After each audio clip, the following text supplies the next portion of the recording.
2 minutes pour comprendre. Aujourd'hui, on va parler de la narcolepsie. La narcolepsie, qu'est-ce que c'est? C'est la question que je vais poser au docteur Eric Konofal. Eric Konofal, bonjour. Vous êtes le Bonjour. spécialiste des troubles du sommeil. Vous êtes en cours d'écriture de l'histoire de la narcolepsie, qui va paraître bientôt. Qu'est-ce que c'est la narcolepsie? C'est un trouble neurologique. On est induit à s'endormir brutalement avec une abolition du tonus musculaire. On peut même rêver au moment où on s'endort et on a notre corps qui s'abandonne finalement au sommeil.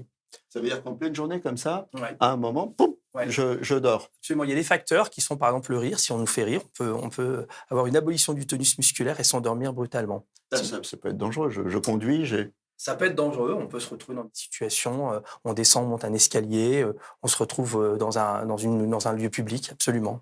Alors, comment on le repère? C'est simple, on s'endort. Mais qu'est-ce qu'on fait derrière? D'abord, on va essayer d'identifier, savoir si c'est bien ça, parce qu'il peut y avoir des diagnostics différentiels avec d'autres affections comme des crises d'épilepsie.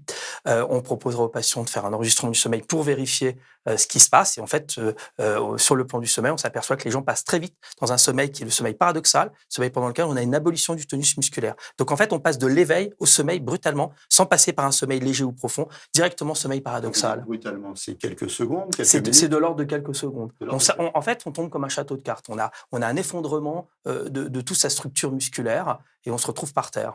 Est-ce qu'on arrive facilement à s'en débarrasser de ce problème?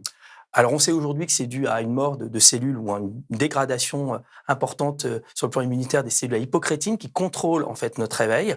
Les traitements qu'on a aujourd'hui sont que des traitements symptomatiques. On amène le patient à être plus éveillé, mais malheureusement, on ne traite pas forcément tous les symptômes que sont la paralysie du sommeil, les rêves hypnagogiques, les cataplexies.